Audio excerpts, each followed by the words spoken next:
Welcome to Native Yoga Toddcast. So happy you are here.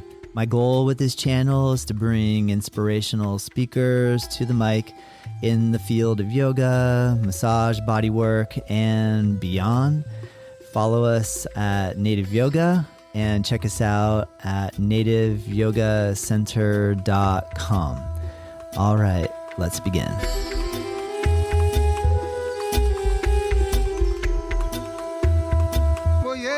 Welcome to Native Yoga Toddcast. I'm so happy that you're here today. My very special guest is Reverend Jaganath Carrera. You've already had a chance to listen to the previous episode where I got a chance to interview Margabandhu. And this week I have one of his close friends, Reverend Jaganath Carrera, here on the show. Reverend Jaganath Carrera is the author of a book called Inside the Yoga Sutras, a comprehensive source book for the study and practice of Patanjali's Yoga Sutras. He is a student of Swami Satchidananda. And Reverend Jaganath Carrera, I'm going to read his a short bio, has shared the joy and wisdom of the Yoga Sutras with thousands of students for over 3 decades. He's a longtime disciple of Sri Swami Satchidananda. He's taught all facets of yoga at universities, prisons, yoga centers, and interfaith programs. He established the Integral Yoga Ministry and is a spiritual advisor and visiting lecturer on Hinduism for the One Spirit Seminary in New York City. He is a former chief administrator of Satchidananda Ashram, Yogaville, and founded the Integral Yoga Institute of New Brunswick, New Jersey, where he is the director for 14 years, but this book was written in 2006, so it's been much longer than that.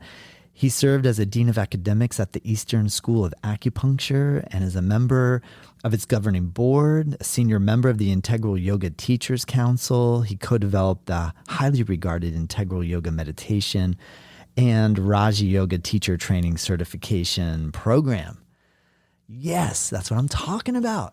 And so I'm so glad that you're here. You get a chance to meet and listen to Reverend Jaganath. I'm so grateful for this opportunity to learn and listen and speak with him.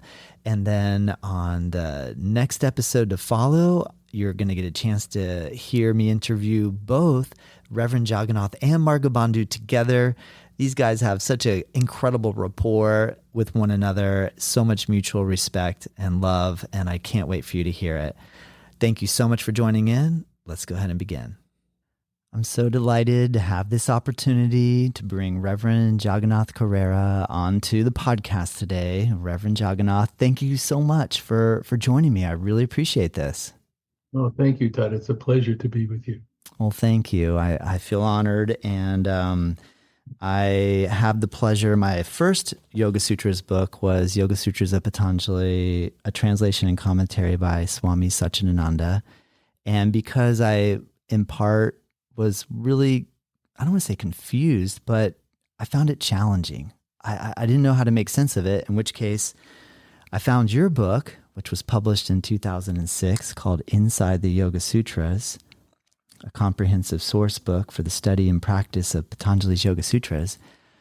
And I started being able to make a little more sense out of things. So first of all, thank you for putting your energy and time. It's an incredible book. And to now be able to sit down with you here and ask you questions, I feel really lucky. So thank you. Thank you. But I have to say that sometimes people will publish a quote from the book, and I don't recognize it at all. You're like, I wrote that? Wow, this guy could really sound so erudite. Maybe even start wondering, like, are you sure you got that from my book? Maybe you got the authors mixed up here. The other day, there was a quote that was published, and I said, I have to take the notes about this. I think in a certain way, as time has gone on, while a lot of the technical aspects of the teachings are still important for me to speak on, I find myself getting, in a way, simpler and maybe in a certain way more focused and maybe even deeper. You go through all the fluff of the sutras because a lot of them are difficult. Yeah. And then the whole idea, even behind doing the book, was not really originally my idea. Um, I would just make notes on everything wherever I was, Mm. napkin, envelopes, and things. And I wanted to organize it. And then somehow I must have mentioned that to someone. And then it was a matter of people asking me when my book was going to be out. I said, there is no book. Wow. After a while, um, it seemed like a reality I had to face. And I spoke to Swami Satchidananda, and he said, it's time to update the book. The language that you have is not the same language, Yes. at that point, years and years ago. Um, so that's how I got involved in doing it. I was really his inspiration. And I kept telling him that I didn't think we needed another book. His was fine. It was the That's fifth or sixth time he got stern with me. He says, just do the book. well, I mean, on the back of the book, the first recommendation we get is from Swami Satchidananda saying Patanjali was really with him when he wrote this book. I mean, that's a really good compliment. Yeah, yeah. I had at that time, I just printed out and put it in a 3-ring binder. It wasn't completely finished yet, Yeah. but I just wanted to offer it to him and say, this is what I've been doing. And he paged through it and paged through it and quoted parts of the book, which I found, wonderful. And then he made that quote. Wow. But he didn't say him. He said, Patanjali's really with you when you wrote this book. We felt it didn't fit Yeah. Yeah. in the back, you know. Uh, but he said that, and that was nothing could have been greater for me. Yes. I hear And, you. Oh man, what a compliment. That's incredible. yeah. You've had, well, let's see, how many years have you had officially as a yoga practitioner? Can you pinpoint the first time yoga became apparent to you? I'll tell you the more important version. Then there's another version that might say something about me. But getting into yoga as a path and a practice in a steady way probably started in around 1973 or 1974. So it's about 50 years. Yeah. Um, and before that, when I was much younger, in my teens, there was a show, Richard Hittleman Mm, uh, doing asanas. I've heard about this. I've never seen any of the footage from it, but So I would get in the morning. It was on a TV, and he would have two models do the asanas, and I would copy that. And what I loved is at the end he always had a meditation, and that really somehow spoke to me even more than the asanas. mm, For me, it was a peek into something special and subtle, and at the same time something very deep and genuine about the practice. So that it was that which lasted, maybe 6 months. Then the wasteland of doing kind of things that we do when we're teens. yeah, yeah. Did you have exposure to philosophical and or religious ideas as a child and or teenager? I think I was brought up Roman Catholic, and when I was really young, that to me that was a reality. Um, Jesus was still accessible through prayer and through works. Um, and at a certain point, it must have been the confirmation. I think you're 12 or 13 years old. I had a really, I think, important but disturbing experience. Mm. Um, we had 4 years of classes, which I didn't attend. Because my father didn't want to drive me to the church, and I was happy to just go out and play baseball with my friends. Yes. So anyway, right at the end, we go into the church itself, and there's a rehearsal because there's a bishop, and he's supposed to ask you questions and all. And the first thing he said was the first thing we're supposed to learn is who made me? God made me. This was the one that got me in trouble. Why did God make you? God made you because he loves you. That, in the vernacular of the day, it blew my mind. I Huh. said, I'm sitting here and I'm looking at this giant crucifix. And I'm looking and saying, how can I love you? I Mm. don't know you. Yeah. And I just started Interesting. weeping. Yeah. I felt awful. I just couldn't justify and find how can I love someone I don't know. And then I became very agnostic for a number of years Ah, until I saw Swami Satchidananda and said, "Oh yeah, this is something that could be known. This is wow. something that could be experienced." That's when I got serious. And from then on, from around 1973 or so, it's been the center of my life. Amazing story. I love that.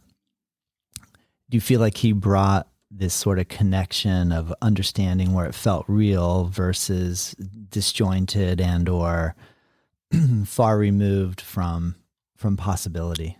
Yeah, there was the love that he exuded, his incredible sense of humor.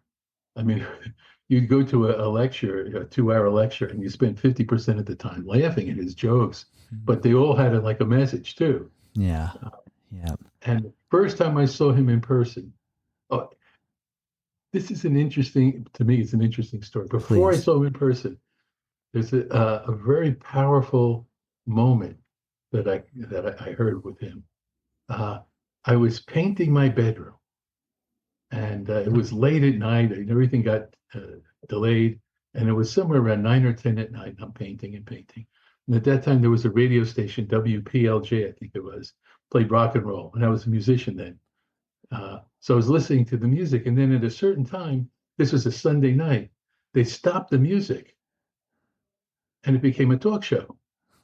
Yeah. So I didn't know that, but anyway, I turned on the radio.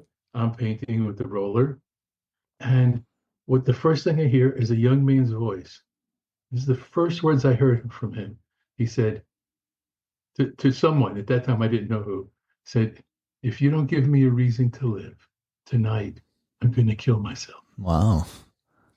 And Wow. there was no sense of like that he was like putting it on because you could hear it in his voice. It was trembling, clearly fighting back tears.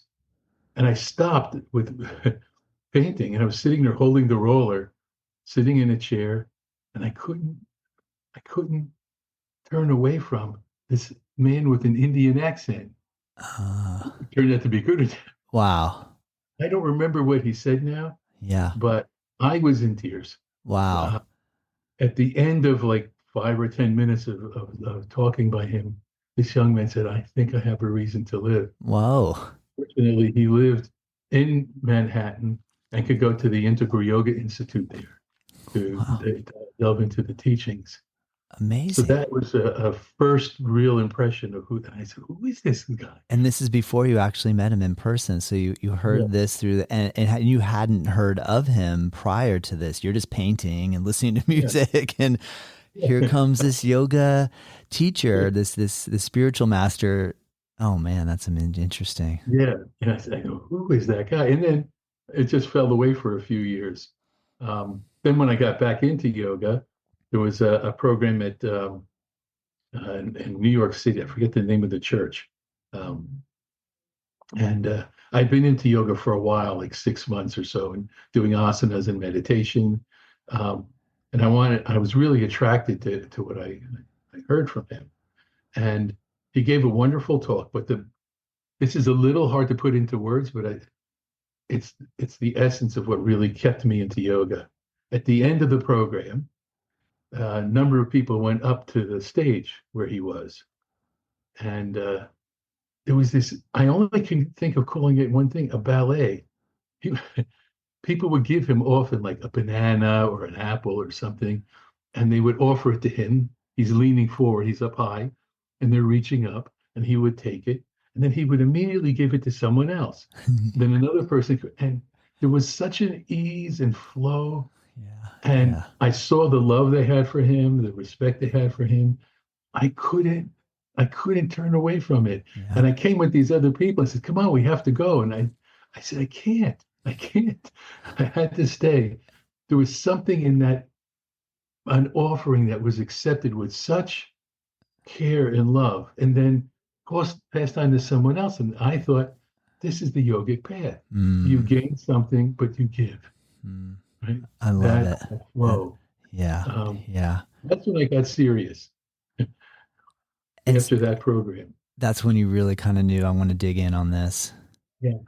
And so I'm picking up on the fact that you recognized early that you gravitated toward the philosophy or toward the teachings, that you Yeah. liked the poses. That was neat. But then the meditation that was given at was it Hiddleman on his show? On his show, he would do a little meditation at the end of each program. What was the transition then from this point of meeting Satchidananda? How did your practice unfold in relation to your development of your yoga practice? Did you start diving head in then into yoga philosophy and investigating different texts, or was it more that how did he end up teaching you? I mean, there were a couple of things. I lived in New Brunswick, New Jersey, home of Rutgers University, and I was getting involved at that point, and just seeing a flyer on a tree or something said free yoga classes, Integral Yoga Club. And so I said, "This is great. I can go at once a week and for free, and take the class and to get into the asanas and all."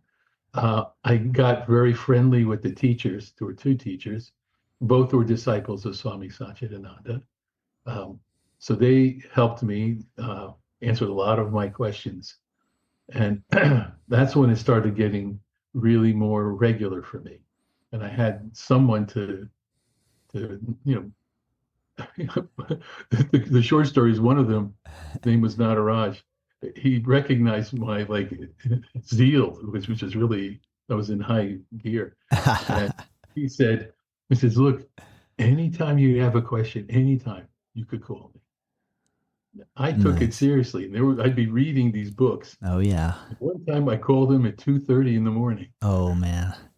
I said, "I'm sorry, but is this really, did you mean?" He said, "Yes." He came over to my apartment. Wow. And I said, "I don't understand this." And it seems to, I don't remember what the questions were, but it seems like there's another teaching that contradicted it a bit. So that was a big help to me to have these senior people. Yes.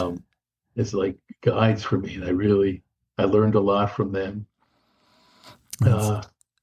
And really seeing Gurudev in person, it was again that how he treated people made me think everybody wants to be happy and have a meaningful life. And before getting involved with yoga on that level and with his guidance, I didn't see how you could have that. I could see the pain. I could see I could see happy things too. I wasn't depressed. But I wanted life to have meaning. I wanted to believe in the Jesus that was on the cross. Yes. The spiritual being. And here was someone who had, at least for me, exuded that kind of care and that kind of love. And that's really how I got involved more and more with him, especially when his book came out. But when I got involved, there was no book. There were little pamphlets that they had at the centers. Interesting, because there probably wasn't, so at that time period there was no access to a Yoga Sutras of Patanjali.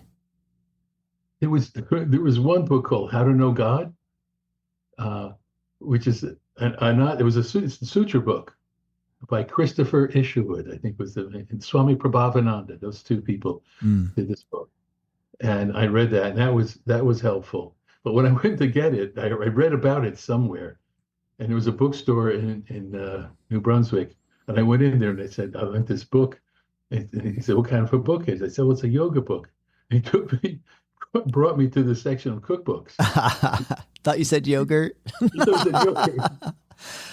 Oh my gosh, we don't know where to put these books. That was so unknown in a way. So unknown. Oh my gosh, Reverend Jaganath. That's funny. That reminds me of a time when my wife and I were opening up our yoga studio here. We were inside painting, and some guy walks by and he goes, "A yogurt shop?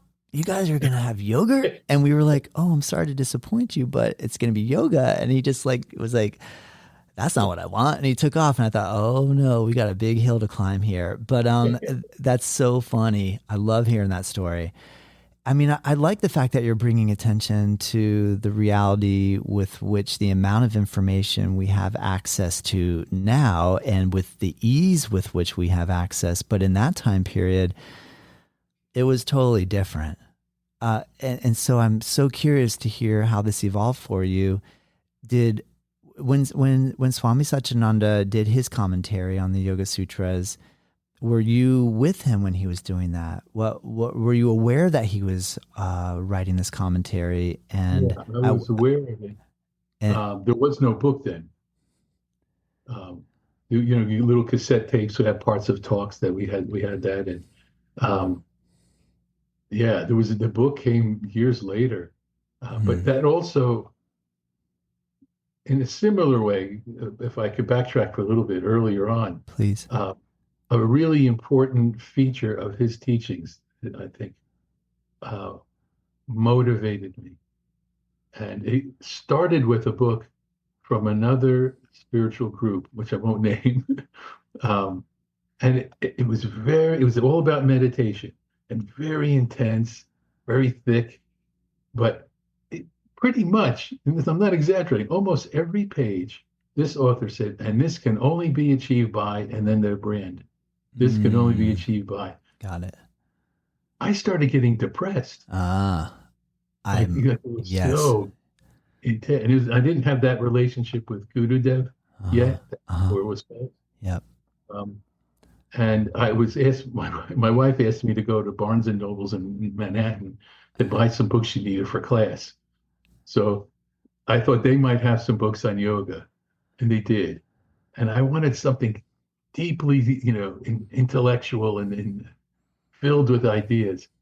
And I went through one book after another, and they usually would have a picture of the author. None of them looked very happy. And all the way at the bottom, on the bottom shelf, I picked up this book. This is before I saw Gurudev. And here's this man with the flowing orange robes, and the wind is blowing in his hair, and he's on top of a mountain. And there's clouds all around him, and he has the most amazing, happy smile. But it was a biography. I said, a biography, but I kept picking it up. And finally, I said, I have to get this. And I got home that night, and I spent, I don't know how many hours, from probably around supper time until the next morning reading the book. Because a part of it, one of the strong things was the interfaith side of the teachings. Truth is one, paths are many. And that really spoke to my heart too. I hear you. Now, well, which book was this? Of his book, it's his biography. Apostle of Peace is what they rewrote it now. It's called Apostle of Peace. This is Satchidananda's biography. Yeah. Amazing. Yeah. So now you have been able to read this before actually meeting him as well. You heard the radio. Yeah. You heard the radio story. You're at the bookstore. You see the picture of him or this book from him. Oh man, that's cool. All right. I hear you. Yeah, it's a nice biography because there's the biographical information interspersed with quotes from him that are pertinent. So you're getting the teaching in these nice little chunks that go along with his experiences in his life. I'll definitely check it out. I do not have that one. Thank you for telling me. Yeah, it's a nice read. It's really, it's not like real technical. Yeah. But it says a lot about how a human being can experience what we're all looking for. To have a life with meaning, a life that we perceive our life as having some value. And that, as he always says, life is for fun. Life is for fun. We should really have joy in life, and yoga is one of the ways to attain that. So yeah, the biography is something I would recommend. Very cool. I'll definitely read that. And I like the fact that you're pointing out that coming across a tradition that says the only way you'll achieve this is through us. That's an interesting element in yoga. Surely since then you've come across that a lot more than just that. Has that always been a deterrent for you? Has that been a little bit of once you come across that type of idea that my way is the fastest and the most effective way, and don't mess with anybody else's way. My way is the quickest the quickest way to liberation or enlightenment. Have you always seen that as a little bit of a trickery in this sense? Yeah, it's still there. I think there's certainly potential for egoistic motives Yeah. that kind of blind you to certain realities. Um, and I think there's also the brand. People, this is a way to make money. Yeah. Saying like, we have this one simple way to do this, and it might be a wonderful way, by the way. Yeah. Not criticizing necessarily the Understood. techniques. But like I said, for me, I was surprised, and I never tended towards depression. If something got me off kilter, it was anger. I would get angry. Yeah. So, but I was reading this one book. It was about 3/4 of the way through. I was getting depressed. Like seriously depressed. Yeah. You're like, I might be that guy calling up on the radio station next saying, if you don't give me a reason. Yeah. I would have been primed for that. It was like, Yes. Yes. I think part of it is maybe not a clear understanding of how important wisdom and knowledge have to be passed down from person to person. Mm-hmm. Good point. Not person to videos. I mean, all those have a place. Yes. And they're essential. Yep. But at some point, there's a quote I just read. It was a Tibetan Buddhist master that wisdom is never self-evident. It has to be revealed. Mm-hmm. That just a superficial, look at it isn't going to do it. It has to be revealed, and that means there has to be an interaction with someone who maybe knows a little more of whatever it is you're interested in. And I think yoga and all spiritual paths flourish most when it's based on an apprentice-student relationship. Yeah, I agree. I definitely see the distinction between these two methods of transmission.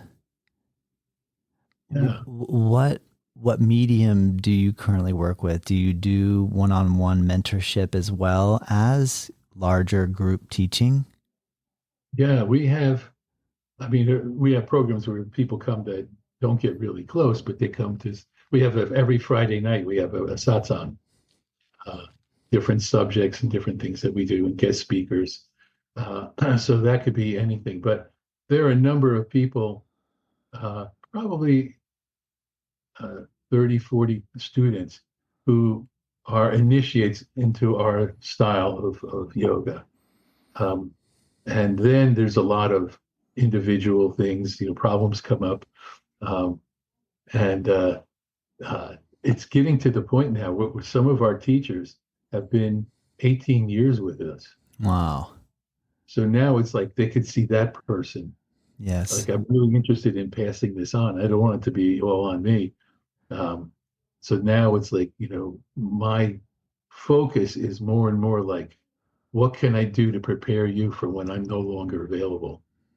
Which, it could sound grisly, but it's important. I hear you. That's cool that you're looking forward like that.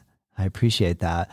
What was the catalyst and/or time that you were transitioning from being a student to taking on the role of being a teacher?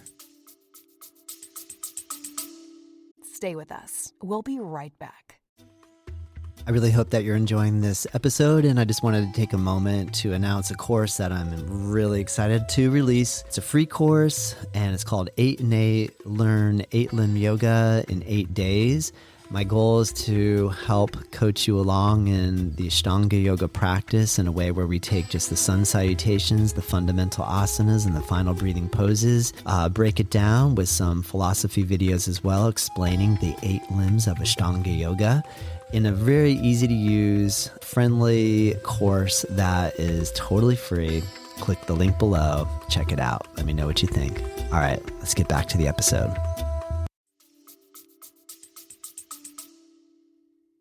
I mean, early on with the Integral Yoga, I was asked to teach. I didn't know. When I was in grade school, you had report cards and have like, I don't know if they still do it, but there'd be a thing on like behavior. Yes. So every marking period, I get my uh, card, and it would always say he never talks, so quiet. So I think I was like saving it up. I didn't know that at the time. When I got into Integral Yoga, I don't know how or why it happened. I was asked more and more often to give talks.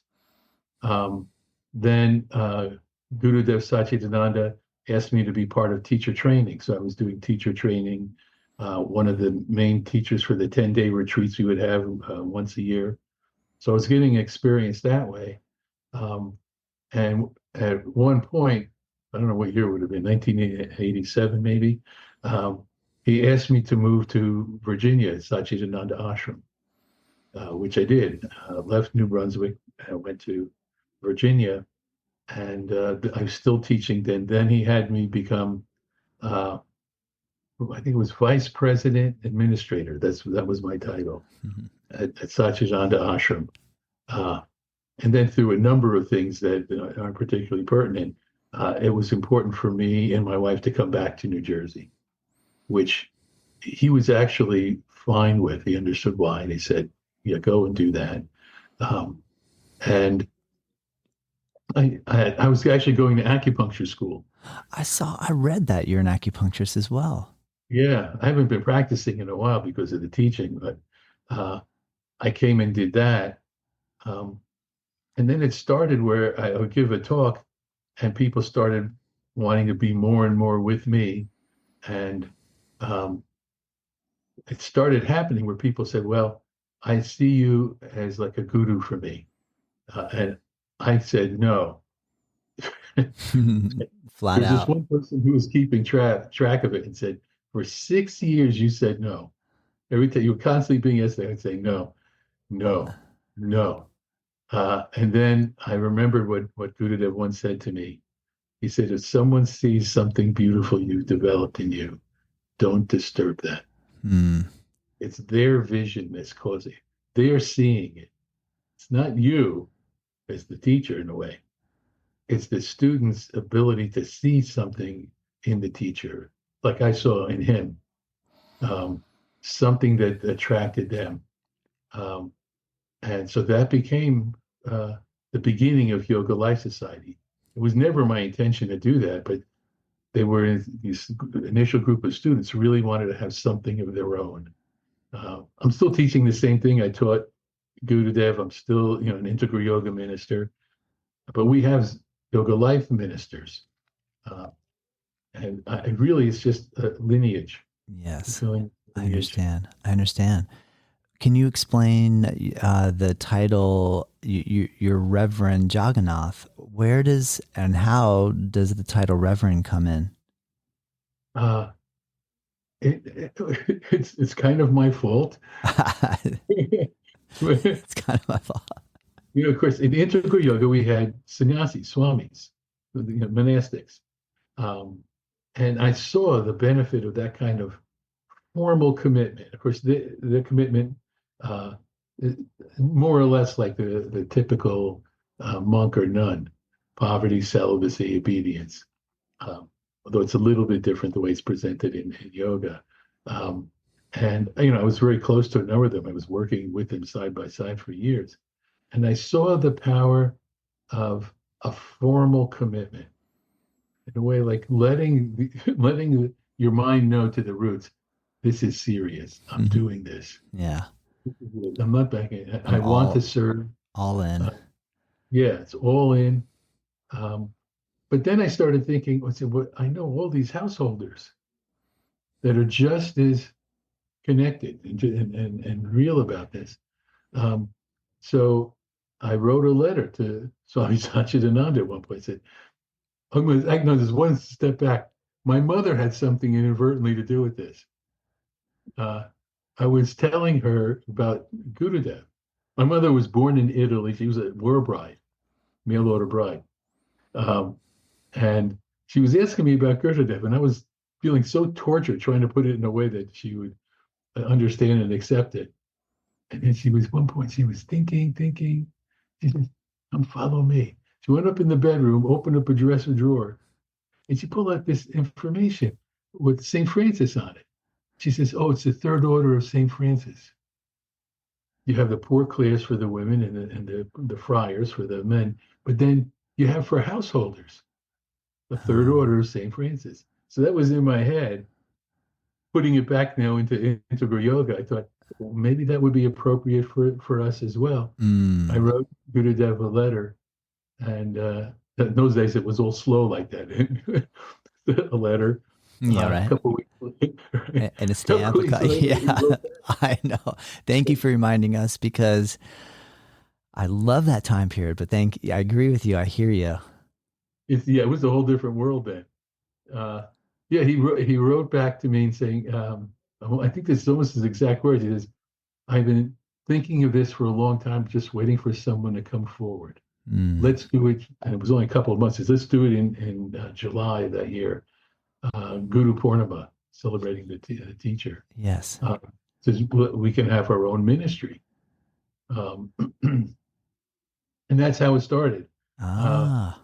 We weren't sure that it would be called ministers or it'd be something else, but he, along with other people, decided let's keep it in a way that people can relate to.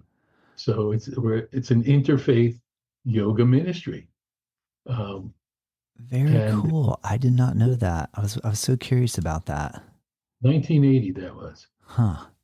So that's what. That makes a lot of sense too, to have a intermediary role and maybe task to play, like you said, for the for the householders, that allows you to be a householder, but also take maybe a more formal role. Is that how you see being able to be a reverend within this yoga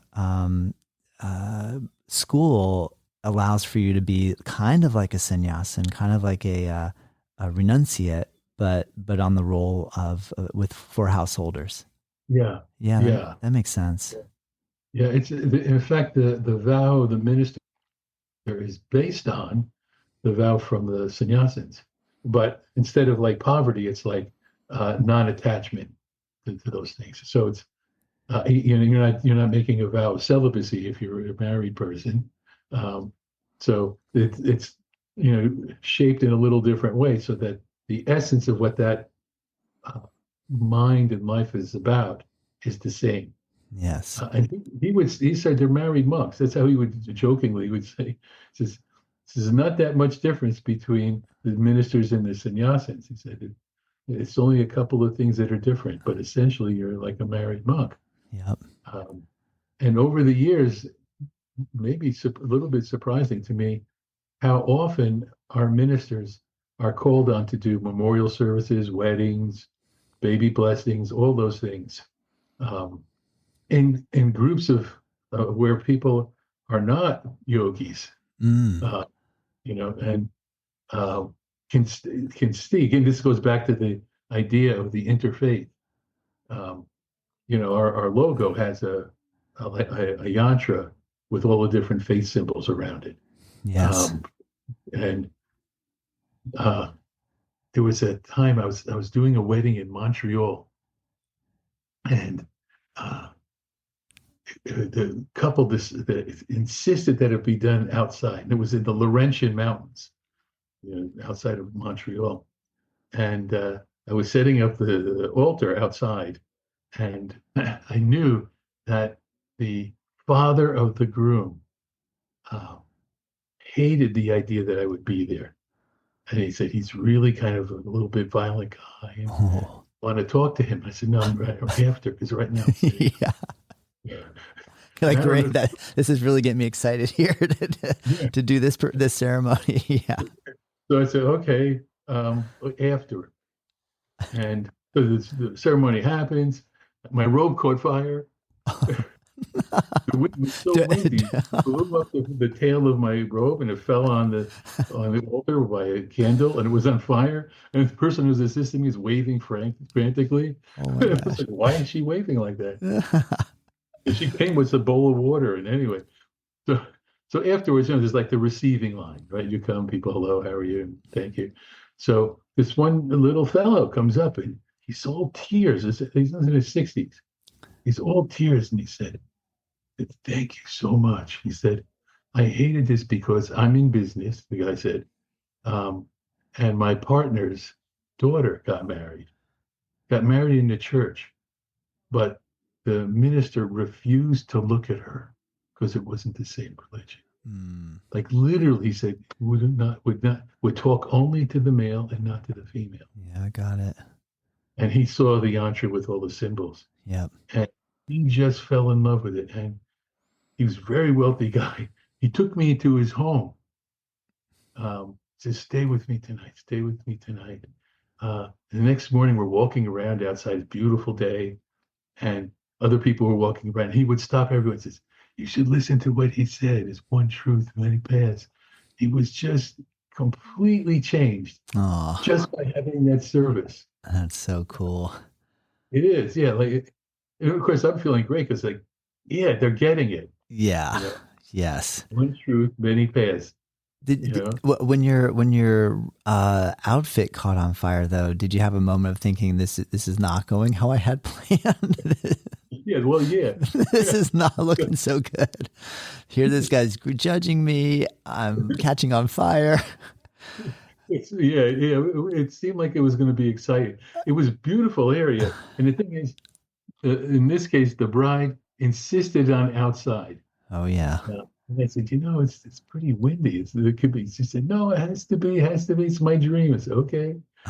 Things were flying all over. Flower petals were all. It was just a mess. And I couldn't, the altar was behind me and it had slits up the side. So I'm talking and then it rose in the air and fell on the candle. It started burning. Oh my gosh. That is... And this person who was with me, who was a sannyasi, was like crouched down and waving furiously. And I'm thinking, why is she doing that? It never occurred to me. Then I turned my head and I see smoke and flames. And she picked up a bowl of water and threw it on my robe, and then we finished the program. Oh my gosh, that's awesome. And it sounds like you've been able to do weddings and different ceremonies. I'm curious, have you supported in the role of palliative care? Have you sat with any folks that are transitioning and or ready to pass? Has that come into your sphere at all? Yeah, there's been some of that. My wife, even more so. My wife is right now she's retired, but she's a hospice nurse. Oh wow! I have so much respect for hospice. When my mom passed away and we called hospice in, I was blown away at the level of service that they're angels. And that's where I thought maybe with you, with the realm of what you do, I bet that you've come into that sphere. But that's amazing that your wife did that, and what a path of humility. I noticed that she's a reverend as well, so she took the same vows that you have, and you both have been able to work together. This is incredible. Oh yeah, I've been with her 57 years. Oh, congratulations! That's yeah. I found the right one, and it's not going anywhere. This is it. Wow. Yes. Wonderful. Yes. Well, one thing about the ceremonies is maybe a bit of evidence, because it's not like lots and lots of these ceremonies, but it's fairly consistent that at a wedding or some other kind of program that you do, that to be someone who's at least suspicious of what's going on, and someone like me shows up with a robe and the hair and all that, which is just because I'm too lazy to shave. It's really the truth. I never thought I'm going to grow a beard. But anyway, so there's always, like, not always, but usually there's some people that aren't very happy that you're there. But my experience is every ceremony had like a little miracle. One of the most moving was I was called by our New York center. This woman needs memorial service, needs someone to lead it. And the one who passed away was her brother. He was gay. He had AIDS. And said he loved integral yoga, and asked that can we do something for him? I said, sure, we'll do it. But she said, the whole family is against you being there. They're Wow. all against you. Wow. But this is what he wanted. I said, fine, well, I'm happy to go and do that. I'm up for the challenge. Yeah. Yeah, I mean, that's what he wanted. So, Yes. it was meaningful to him. Yes. But I talked to her a bit because I said, I don't know this fellow. And I said, tell me about him a little bit. And the day before he passed, the two of them were singing old rock and roll songs. And then soon, a couple hours later, he passed away. And that image to me was very beautiful. So when I did the service, I said, I had to find out something. You have to say something about the person. I told them that story. And I said, it's like, I don't know if you know about this, but it's, swan song, the phrase that people hear. Yes. But the story is that swans are so beautiful, but they make the most ugly sound, except when they're passing.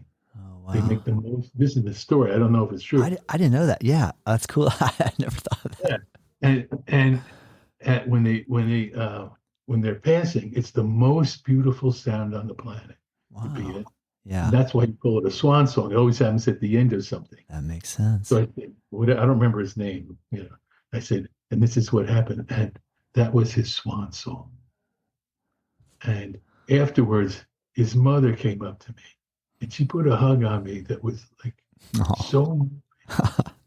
And it's always like, not everybody. It's not like weird Hollywood where everybody suddenly is enlightened.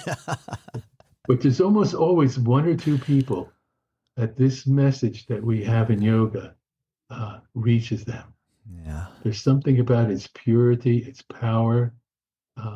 If we live by it, I'm sure you saw that even with Marga Bandha. He lives it. Yes. And that's what gives him that wonderful power and Yes. ability to change people's lives. That's yoga to me. Stay with us. We'll be right back. Thank you so much for tuning into this episode. I just wanted to give you a heads up that we have an online program called nativeyogaonline.com, and there's a code, all caps, first month free.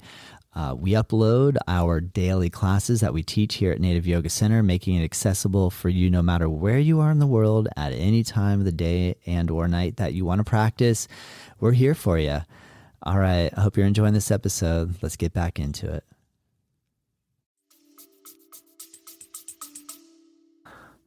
That is amazing, Reverend Jaganath. I really appreciate that perspective. I agree with you. Getting right down to the essence. And you kind of made mention of that in relation to your time with the teaching and the practice over so long, like when you were talking about the Yoga Sutras, that you feel like, okay, yeah, there is some maybe confusion here and difficulty, but that you're able to kind of bring it down to its essence and to its core, and which sounds to me like what you are explaining in relation to these ceremonies where, and if it's only one person, like you're like, and I like the fact that it's like, hey, it's not the whole group. It's not like that everybody comes up, but if one person has that type of connection, then I feel like that's probably what's keeping you going too, right?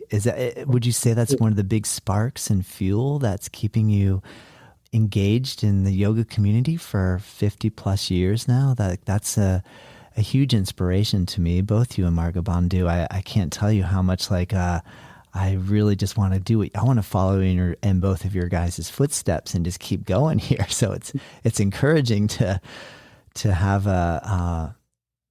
an elder that's focused on this and following through and keeping it going. And when I got a chance to speak with you prior, and I've been thinking about this over the past couple of days, because I thought, well, maybe I think I heard him right. And maybe I misunderstood, but maybe I did hear you right. I said something. I asked you if you had any sights on retirement. And I think you said, as long as there's books, I'll never retire. Is that what you said? Can't remember what I said, but yeah, I'm going to retire. It made And me as think long that like as long as there's food for you, fuel for you to keep digesting and like information and just this like passion for this, that there will never be such a thing as retirement. So I don't know if I got that right, but did I touch upon some the sort essence is yeah. right. As long as there's something I can do, I'll do it. Yeah, That- I And get it. I think one of my motives in that, but we call it the Purple Book. The Purple Book, uh, um, that to try to find the language of the sutras, that a language that is more updated. Just a couple of words, not like, it won't hit you over the head, but like to make the sutra itself. I didn't want it to be just that you had to lean on the commentary, that just reading the sutra becomes a little more meaningful. Mm, So uh, I didn't try to keep it like word for word. Sometimes one word in Sanskrit turns out to be like three words in English because I wanted to see one thing from different angles, yes. um, which is really important to me. Um, that you take a word like samveganam, which is one of my favorite words. I just love the way it sounds. But usually it's translated as something like fervor. Like the results are near in yoga when you practice with fervor, which is the basic idea. Uh, but the word samveganam, it's not just fervor like in intensity. If you look at in a dictionary, um, it means like explosion. It's like there's this feeling of like thrust and power. Um, and the sutra just before that has another word, sakkara, that also gets translated as like fervor. Uh, but it's different. Satkara is not the same as Samveganam. Satkara, um, one of the meanings of it is hospitality. So Mm, now I'm looking at Patanjali and he's saying there's yeah, two different yeah. ways of looking at fervor. One is seeing the beauty of yoga and the teachings, and that is your inspiration. You're invited in, right? Hospitality. The sutras are inviting you, and then you go a couple of sutras later, and now there's explosions. Yes. And I think that's on purpose. I think that Patanjali has that gradation, and I don't see it anywhere else. But uh, to me, I look at the different translations, and it's not just academic. I have to feel some connection to it. Mm. It has some reality to me, even if it's not perfect, and it's not the only way for sure. It has to be something that I can really feel connected to, and then be able to maybe transmit a little bit of it. Um, I, so that's that kind of thing in doing the books. I love thinking about the connection of hospitality and explosive thrust Yeah, forwardness. Yeah. That yeah, that it would start from service and humility, and it could turn into or eventuate as this explosion, so to speak, of bliss or connection. How do you relate to it? And when we talk about words like samadhi, and if there's this idea of like an eventuation toward bliss or samadhi, what is your interpretation now after having years to mull over this and meditate on it? yeah. I go through different periods of time where certain sutras, just like, oh, I love that sutra, and I love just spending time with it like a person. Uh, One that I think might be a backdoor way of addressing your question is there's a sutra about Prakriti, right? Material universe. And it says that Prakriti gives us knowledge so that we can become enlightened, right? It's because we get this knowledge from, it's a teacher. Liberation comes from dealing with nature. Uh, but I can't think of the word right now in Sanskrit, but the translation of it, um, that Prakriti is something worthwhile and beautiful. The word in Sanskrit, that's still not coming to me, but the word in Sanskrit as its translation, something that's worthwhile and beautiful. So now there's a tendency, at least I found among very ardent students of yoga, to view the material universe as something you have to overcome. And I can see the way that, it's not like it's wrong, but that's the image. And I see that translation that talks about worthwhile and beautiful because it gives us experiences that lead to liberation. I see that as something gorgeous, and it reminds me of Saint Francis.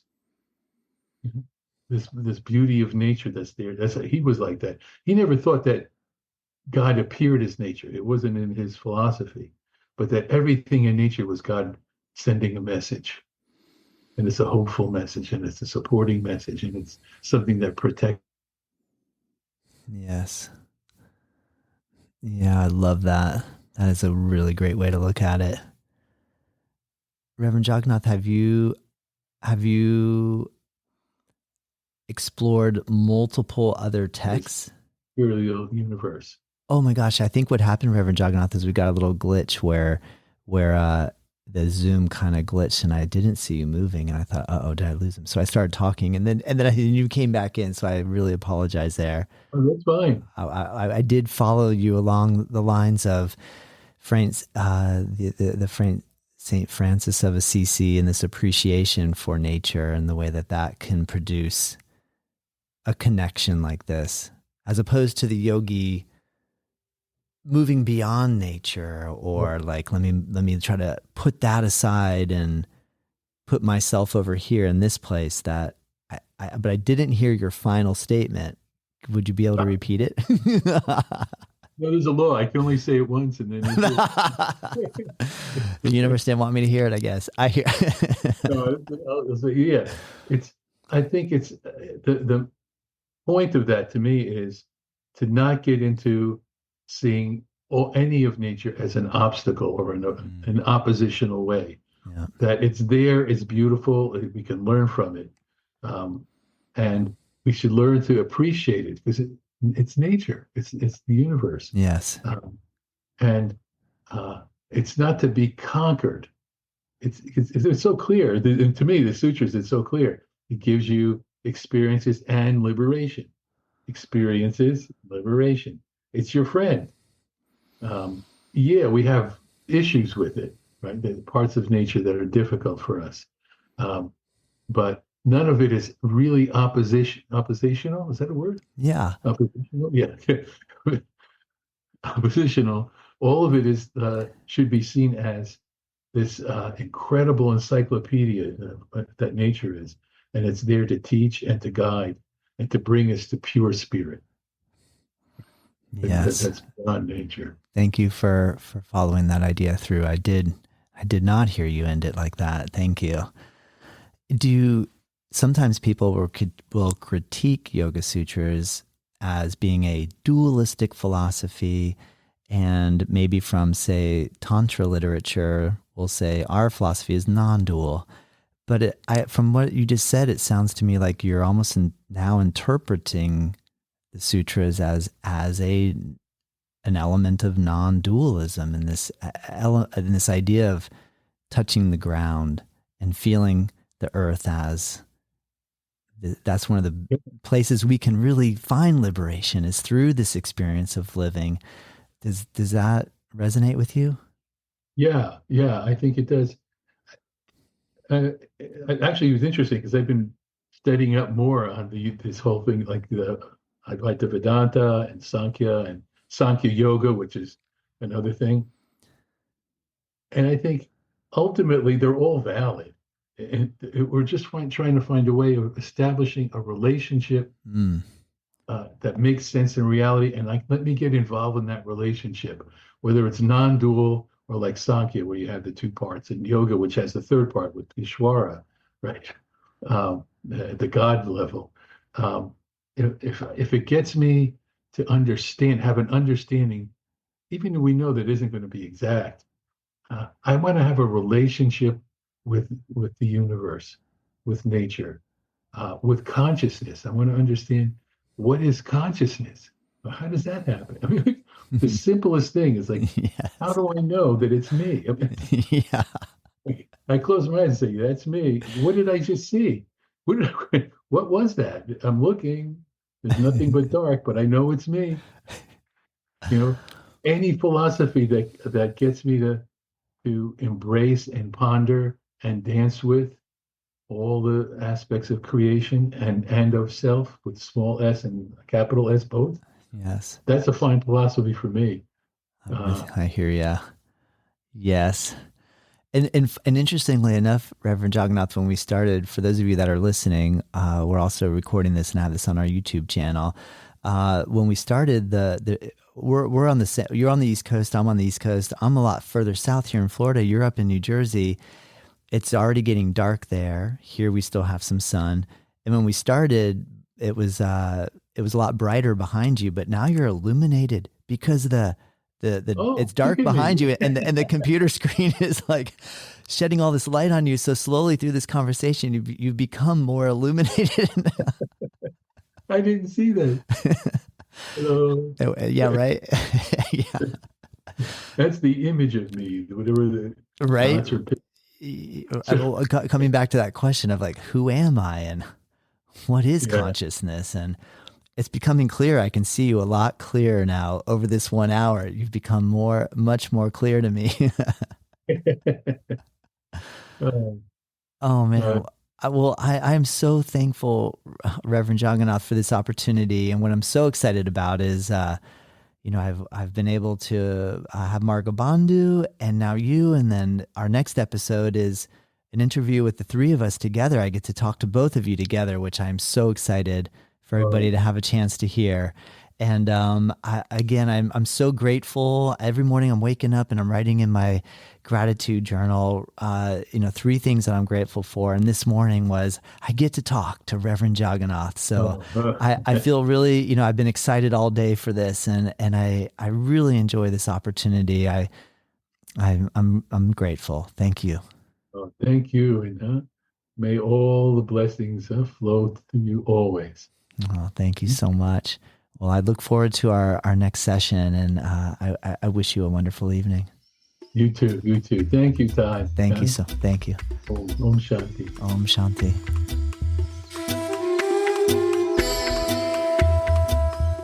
Native Yoga Toddcast is produced by myself. The theme music is dreamed up by Bryce Allen. If you like this show, let me know. If there's room for improvement, I want to hear that too.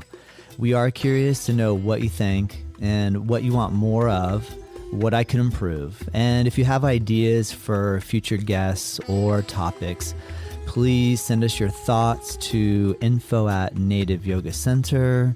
You can find us at nativeyogacenter.com.